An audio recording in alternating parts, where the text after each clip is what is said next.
Hey everyone, and welcome back to another video. In this video, I'm going to show you how to transfer your Roth IRA to M1 Finance.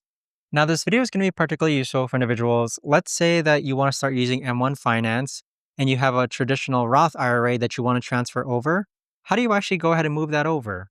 Now, this video is going to be short, sweet, and simple, guys. There's not going to be a lot of steps involved. Now, in order to do this, what you're first going to do is log onto your M1 Finance account.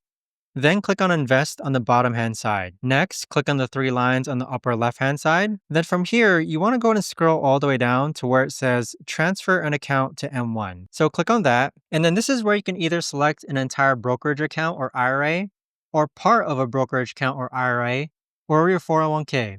But simply select the transferring asset that you want to go ahead and move over, click on Continue, and there you have it. Now here, select your brokerage name and simply follow the on-screen prompts. But that right there, guys, is the best and easiest way that I know of to actually go ahead and transfer your Roth IRA to M1 Finance.